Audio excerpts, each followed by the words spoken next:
My opinion on the Gulf Coast Fund is I don't have one. It's out of my hands now. I've put in my claims. I have all of my information where it needs to be. I've sent in receipts after receipts, packages of all of my expenses. I haven't heard anything or seen anything as of yet. So I really don't know what to think about the Gulf Coast Fund. I was in Mississippi this morning and I read an article. It was on Feinberg. Over 70% of all of the claims have now been evaluated, but only a small percentage have been paid out. And this quick pay is not going to get it. The emergency quick pay is not going to get it. $25,000 for me to lose my business and my livelihood is not worth it. My life is worth more than that. And I think everybody feels the same way. And the problem seems to be, and this may be exactly what they want, people become desperate and broke. They can't pay their bills. They can't keep their homes. They can't pay their mortgages. And they don't have a choice. They get so desperate they can't borrow money anymore. What are you going to do?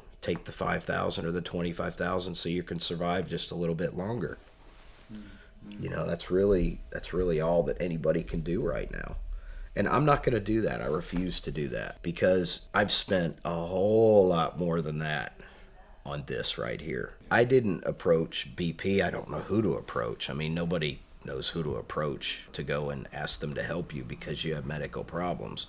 They're not recognizing the fact that there is a problem, and that's the problem. We have really tried to fight across the coast to get somebody to step up and recognize the problem and help people that are in my condition that are having problems. The government, BP, is not recognizing that there is a problem. I don't understand how there can be literally tens of thousands of people now with health issues and they're not recognizing it. And it's tough. It's really tough to deal with. If I could do it all over again, I wouldn't do it if I knew that I was going to be going through this. They told us it was safe. They didn't let us wear respirators. We asked them specifically to let us wear protective gear, and they would not let us do it. They absolutely would not let us. They made it very clear that our jobs were in jeopardy if we were to show up wearing a respirator. And we even asked them about paper masks from the hardware store because we could smell it. I smelled it every day. Even on the days when we didn't see a lot of oil visible, we could still smell it in the air, and that was a big issue. After researching and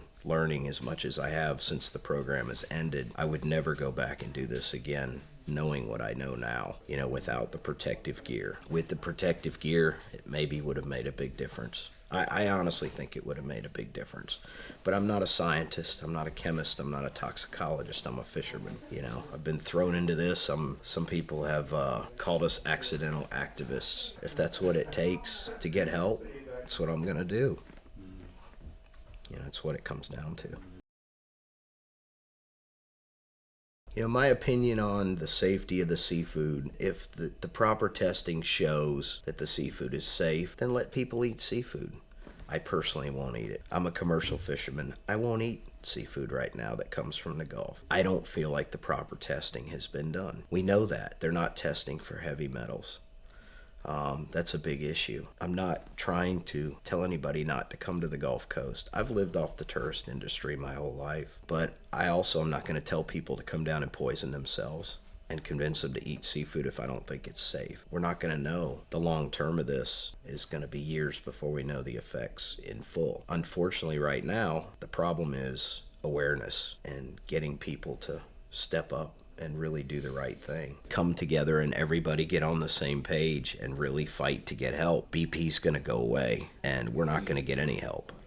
And then people are going to die. I feel like we've been lied to over and over, and I feel like a lot more could have been done the right way. The money is not worth people's lives, period. I don't have an answer for as to why we were lied to. I personally don't lie to people, especially when it comes to something as serious as possible destruction of the Gulf of Mexico and people's lives. They've basically come to my backyard and destroyed it, and it's poison now, and I can't be there anymore. So yeah, I'm sour. I'm upset. I want something to be done. I see the ads and the articles about we're going to make it right, and I haven't seen it made right yet. So until they make it right, I don't believe anything they say because they haven't done anything to make it right. When I open that newspaper and see that one-page ad, it makes me want to crumble it up and just throw it away. They spend billions of dollars on that when people are sick and having problems. They need to focus that money on helping the people on the Gulf Coast, whether it be to pay their claims, to help them with medical problems, whatever it may be. They need to do the right thing, and they're not doing it. And that's very obvious. People across the coast are suffering. They're losing their houses, their boats, their cars. I'm in the same position. I've already lost my boat. I've lost my business. I've lost my life. The dream for me would be to get my life back. I was very content with what I did. I had a great living. I had a great life in the Gulf of Mexico. And that all changed. Obviously, I consider my life crap right now. With the exception of my daughter being in my life, that's my inspiration. But yeah, before this is over, I want to go back to being a fisherman. That's all I've done all my life. There's a connection that fishermen have with the ocean, and there's a very contentedness, I guess is the word, making your living from the sea. It's very, very peaceful at times. It's a lot of work, but it keeps you in good shape, keeps your mind fresh, and the salt air used to be good for you, and it's obviously not now. So yeah, in the end, I'd like to go back to having my life back like it was. I'm not asking for any more than that. I just want to get back to where I was before this all happened.